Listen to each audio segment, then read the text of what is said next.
Now, why do we need a data processing impact assessment? If you plan to use systematic and extensive profiling with significant effects, you must do a data protection impact assessment. For example, if you have health data of everybody and you are profiling people between 35 and 40 and, with diabetes, for example, then, and you're processing large number of data.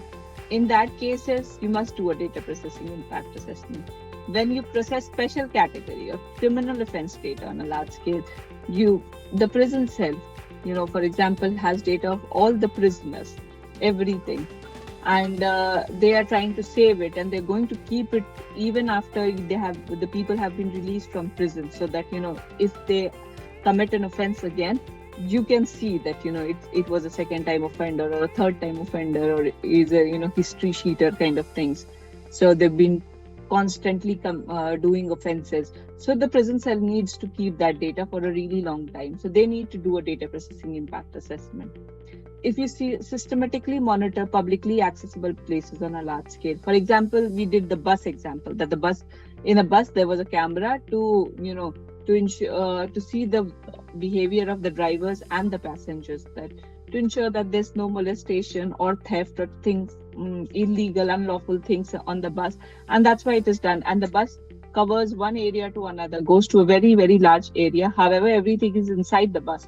But, it's a public area and you're going from one place to another. A lot of people are coming in. So it is largely accessible public places. Then when you're considering if processing is likely to result in high risk, then you should definitely do data processing impact assessment. And we've already seen that how do you determine high risk? High risk is when there's high chances of some risk, or there's small chance of something that can cause a very high risk that can be very, very detrimental. In both cases, you do a DPIA. These are some examples where you must do a DPIA.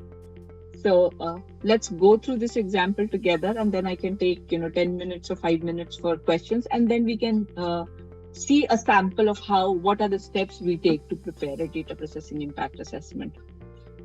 So innovative technology, we discussed, right? You launch a new feature, you launch a new technology, hardware or software, then you have to do this. Using profiling of special category data, you have done that. Processing biometric data. So if you're processing biometric data, you're storing biometric data, then in that case, if you're processing genetic data, if you're matching data from different data sets, collect personal data from a source other than individual. So you are not really getting data from the individual, but you're getting data from a second party, a party who's selling data because of marketing purposes, some other purposes, then you have to do a DPIA. Track individuals' location or behavior, right? Then in that case, you have to do a DPIA. Like my Google Maps, if I switch on the location on my phone, they track where I am. And it's scary that they also send you your footprints at the end of the month or at the end of the week, or they tell you what all places you went, special places or different places you went in this month. So that is kind of scary. So if they're doing that, profiling children or targeting them for marketing and online services, whenever there's children data involved, you have to do a data protection impact assessment, irrespective of what you're doing with the data. Process data that might endanger individuals' physical health or safety in event of security breach. In many countries, they might be homophobic, and if you have that kind of data or any data, physical health, or any other data that might endanger their physical health or safety in event of security breach, so in such cases, you must have.